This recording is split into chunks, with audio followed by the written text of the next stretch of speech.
Okay, so it's been a while since I did MMA content on this channel, but I just want to say my predictions for the UFC White House card. Let me pause real quick. Okay, uh, I'm back, and here are my predictions for UFC Freedom 250. There's no prelims. It's just one, two, three, one, two, seven fights starting at 8 p.m. Um, so yeah, okay, let's just go right down the line. Um, Diego Lopez versus Steve Garcia.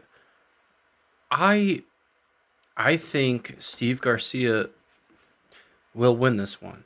I like Diego Lopez a lot, but I kind of feel like he's there to be hit. And Garcia, Garcia, he KO'd David Onamo, and that was a tough dude. He also beat Calvin Cater by decision, and he's a tough dude, and Diego has kind of lost to the champion two times already, and I don't know. I don't know if the same fight is going to be in him because this fight is at lightweight. Next, Bo Nickel versus Kyle Dawkins. I think Bo Nickel is full of shit. It's just my opinion. Um, but I think Kyle Dawkins is gonna fuck him up a little bit. Maybe he'll fuck him up for a round, maybe 2 rounds. Um, but I think once it gets to the third, it'll be a different fight, and we're gonna see a little bit of truth out of Bo Nickel. I think he'll be exposed as kind of a bitch. That's just my opinion. Moving on to the next one, Mauricio Hufi versus Michael Chandler. I think Michael Chandler is going to be able to deal with Hufi's wrestling to the point where he's just going to be able to hold on to him and exhaust him for 2 rounds and maybe KO him in the third. That's my prediction. Um, okay, now on to the holy shit. Wow, fourth fight. Hokit versus Derek Lewis.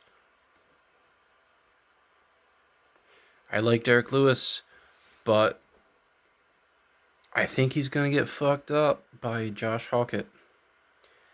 I just Hokit is such a small heavyweight, and he's such a fast heavyweight, and he still has the power of a good heavyweight. I think he's gonna put the hands on Derek Lewis, and I don't think Lewis is gonna be able to deal with it at all. I think it's gonna be bad, and that's my prediction for that fight.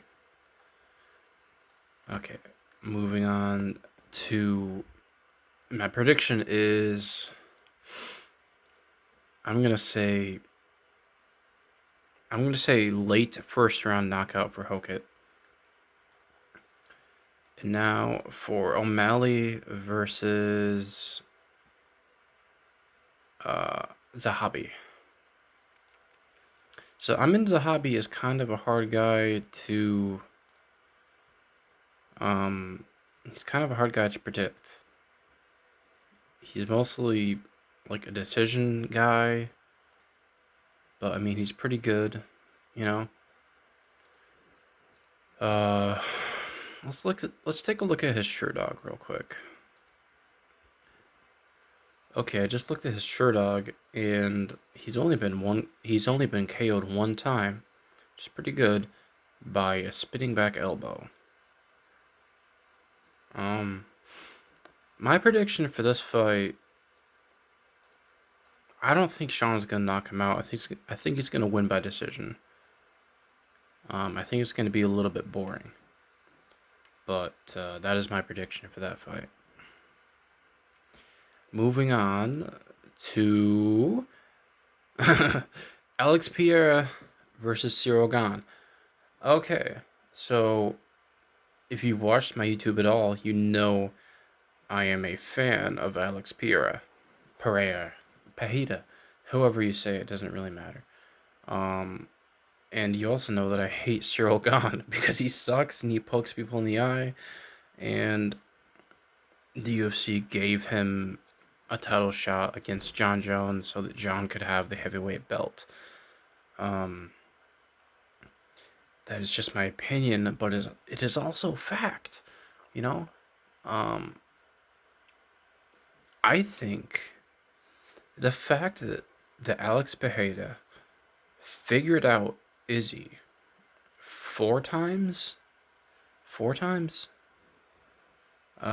yeah, four times he beat Israel Adesanya, the middleweight number 2 greatest of all time.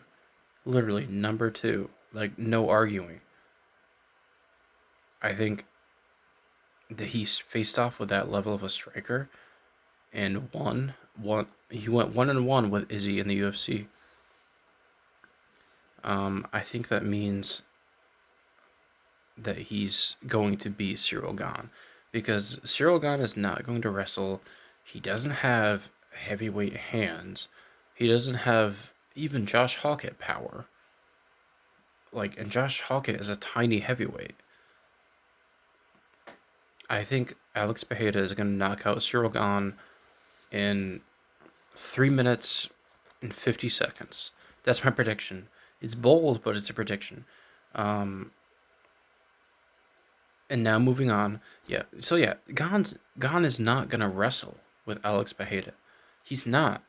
Every opponent of Alex Pereira has chosen not to wrestle with him except for Magomed Ankalaev, because they're all like, "Yo, what are you talking about? I can't strike with him.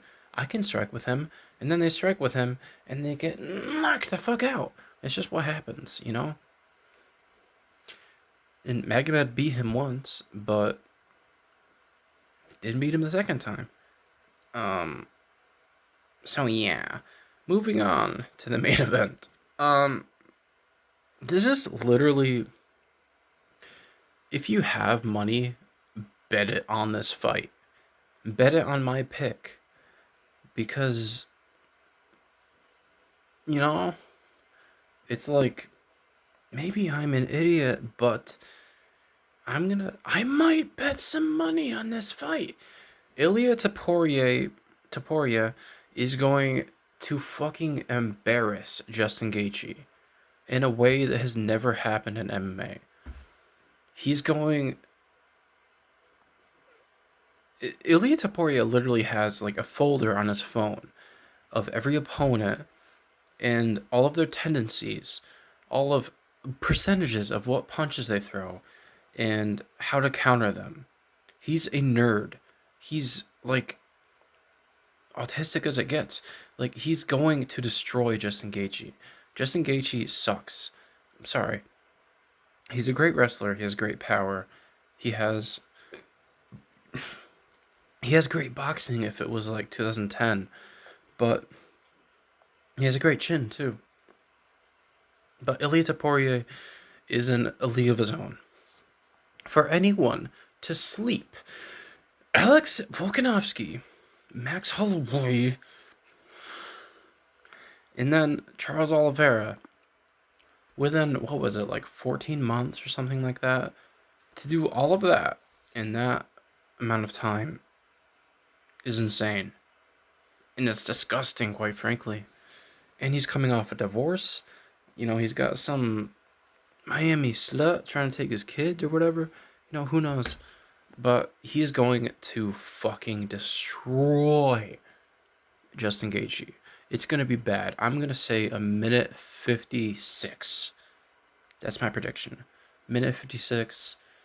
Justin is going to be on the middle of the canvas with whatever American tattoos he has, unconscious. Like, I'm sorry, but it's just a reality. Justin Gaethje lost to Max Holloway, who gave Ilia his hardest fight, besides from Jai Herbert. But, yeah, there's just no way. There's no way. There's no way that Justin Gaethje wins this fight. He's not gonna wrestle because his wrestling wasn't good enough to go against Charles Oliveira, and Charles Oliveira tried to wrestle Ilya for a little bit, and then Ilya reversed everything, and then yeah, it's just not gonna go well for America on well, for the main event. The Spaniard is going to win 100% on UFC Freedom 250. Justin Gaethje will be crucified. I'm sorry, but it's just going to happen. It's just one of those things. It's going to happen. Sorry. There's just no other outcome. Sorry. Sorry, Justin. But Ilya, 17-0. He has one of the most insane resumes for someone as young as he is. How old is Ilya Topuria? The night that he beat Max Holloway, I broke a TV. He's 29. He's younger than me. That's insane. But yeah, the night that he beat Max Holloway, I literally kicked the TV that I was watching it on. I front kicked it, and I destroyed it. That was the end of that TV. It's now in a wasteland. Because Max Holloway is my favorite fighter, and he knocked him out in 3 rounds. Anyways, that's my prediction. Thank you for watching.